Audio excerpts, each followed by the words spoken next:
Hola mi querido hermano, es un gusto que nos podamos juntar para estudiar la palabra de Dios y estudiar diferentes pioneros, personajes que son de ejemplos para nuestra vida. El libro de Génesis, capítulo 12, versículo en 1 al 3, aparece el llamado del personaje del cual vamos a ver el día de hoy, Abraham.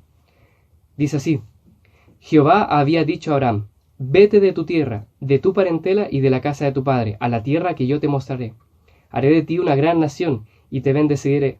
Engrandeceré tu nombre y serás bendición. Bendeciré a los que te bendigan y a los que te maldigan, maldeciré. Serán benditas en ti todas las familias de la tierra. Acá en estos versículos podemos ver el llamado que Dios le hace a Abraham. En realidad, este llamado, ¿cierto?, Dios ya se lo había hecho a su padre, a Taré. Unos versículos más atrás nosotros podemos ver el llamado que Dios le hace a él. Dios le había dicho a Taré, a su padre, que saliese de la casa, ¿cierto?, de Ur de los Caldeos y se dirigiese hacia Canaán. Pero algo ocurrió en el camino. Llegaron hasta Harán y ahí se detuvieron. Ahí se asentaron. Por lo cual ahora Dios llama a su hijo, Abraham, y le dice: vete de esta tierra y dirígete a la tierra que yo te mostraré. Una tierra la cual tengo preparada para ti, para poder bendecirte y hacer de ti una gran nación.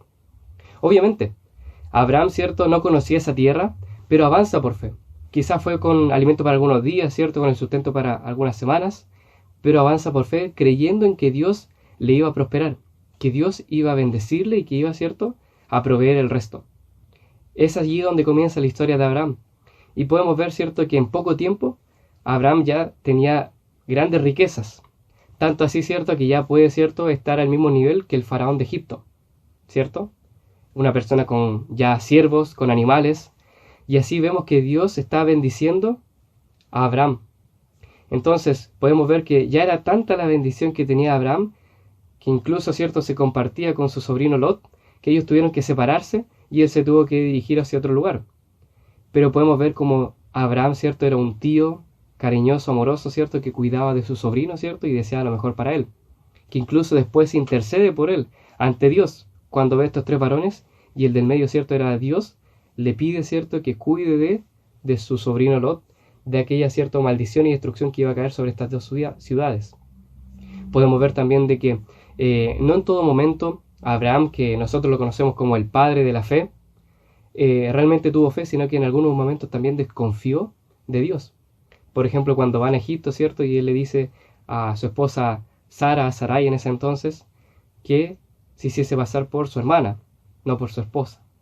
Cuando, por ejemplo, Dios le había dicho que iba a tener un hijo, ¿cierto?, que iba a tener una gran descendencia, pero él se adelanta, ¿cierto?, y tiene un hijo con Agar, Ismael, que después se convirtió en una nación que hasta el día de hoy, ¿cierto?, tiene luchas con el pueblo de Israel. Pero podemos ver, ¿cierto?, que al final de todo esto, Dios muestra su misericordia y amor con Abraham, porque nosotros lo conocemos como un hombre de fe, no como un hombre, ¿cierto?, por su fracaso, ¿cierto?, por su desconfianza, sino por lo que él hizo creyendo en Dios. Como, ¿cierto?, en tan poco tiempo él se dirigió al lugar donde Dios le tenía preparado por fe. Él iba avanzando y cada cierto tiempo Dios le había dicho, ¿cierto?, le decía dónde tenía que dirigirse. Dios le iba mostrando esto. Y en poco tiempo era ya bendecido por Dios. Ya tenía animales, ovejas, vacas, siervos, muchos siervos. Tanto así que con 300 siervos se alza en una batalla e incluso gana, mostrándose, ¿cierto?, que ya era un príncipe, un rey, ¿cierto?, de una pequeña nación delante de las otras. Y vemos también de que cada bendición que él recibía, él la compartía con otros. Él era bendito para bendecir. Y así él también tenía cariño, cierta hospitalidad, porque cuando ve a estas tres personas caminando por ahí, los invita, cierto, a comer. Y así también le había enseñado a Lot, porque Lot hace lo mismo cuando estos dos ángeles entran en la ciudad de Sodoma y Gomorra. Podemos ver, cierto, que Abraham después, cierto, veía por fe esta gran nación que iba a tener, porque él simplemente vio a su hijo Isaac casarse y nada más que eso. Él tenía que ver, cierto, las estrellas, y cada vez que veía el cielo estrellado, veía por fe esta gran nación, este gran pueblo que iba a venir de él. Cuando estaba a la orilla del mar viendo la arena, Dios le había prometido esto y por fe él tenía que ver este gran pueblo. Cuando tuvo a su hijo Isaac, que era un milagro de, por cierto, una persona ya mayor, tan adulta, cierto, tener un hijo junto con su esposa, era algo imposible. Esto nos demuestra también de que Dios es el Dios de lo imposible y que no importa, ¿cierto?, tu edad, no importa, ¿cierto?, tu situación, Dios aún así puede hacer un milagro en ti y obrar en tu familia.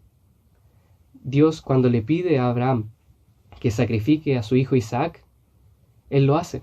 Estaba dispuesto a hacerlo, porque él, a pesar de que Isaac era su primogénito, ¿cierto?, su hijo amado, querido, el regalón, él amaba mucho más a Dios y ponía a Dios en primer lugar y prefería obedecerlo a él que seguir sus caprichos, que seguir sus deseos. Y es por eso que él se dirige al monte, ¿cierto?, junto con su hijo, le ata de manos, lo pone, ¿cierto?, en el holocausto y está a punto de sacrificarlo, y ahí el ángel le detiene la mano diciéndole, ¿cierto?, que era un hombre de fe, de que era alguien, ¿cierto?, recto delante de Dios, que había pasado la prueba.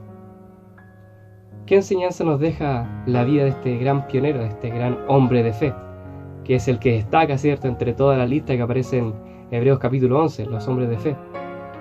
Abraham, el padre de la fe, ¿cierto?, nos muestra de que nosotros a veces tenemos que avanzar por fe, creerle a Dios, y si Él nos dice, ¿cierto?, que hagamos algo, obedecer, seguir adelante.